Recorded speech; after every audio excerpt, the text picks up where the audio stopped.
சரி, உங்களுடைய இடம், வீடு, சொத்து, ப்ராப்பர்ட்டி சம்மந்தமான நிகழ்வுகள் எந்த அளவுக்கு சாதகமாக இருக்குது அப்படின்னா, அது பரவாயில்லங்க.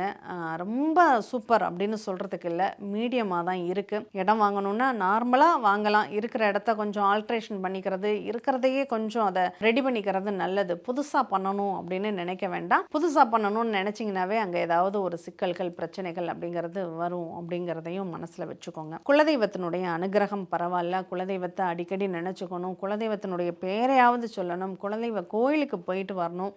அதெல்லாம் கொஞ்சம் பயன்படுத்திக்கோங்க. அது போனால் மாறிடுமா அப்படின்னா, மாறிடும் அப்படிங்கிறதுக்காக போகிறதில்ல. தெய்வ அனுகிரகம் நமக்கு வேணும் அப்படிங்கிறதுக்காக பண்ணக்கூடிய ஒரு விஷயம். குழந்தைகளால் பெறக்கூடிய நன்மைகள் அப்படிங்கிறது பரவாயில்ல, நல்ல அமைப்பில் தான் இருக்குது. குழந்தைகள் நல்லா இருப்பாங்களா? நல்லா இருப்பாங்க. அவங்களுடைய படிப்பு சார்ந்த நிகழ்வுகள் மட்டும் கொஞ்சம் கூடுதல் கவனமாக இருக்கணும். அவங்க படிப்பில் கொஞ்சம் எஃபெக்ட் அதிகமாக போட வேண்டிய ஒரு கட்டாயம் இருக்குது அப்படின்னு சொல்லலாம். குறைந்த விலை, நிறைந்த தரம், தங்கள் தேவைகள் அனைத்தும் ஒரே இடத்தில். ஜெயச்சந்திரன்.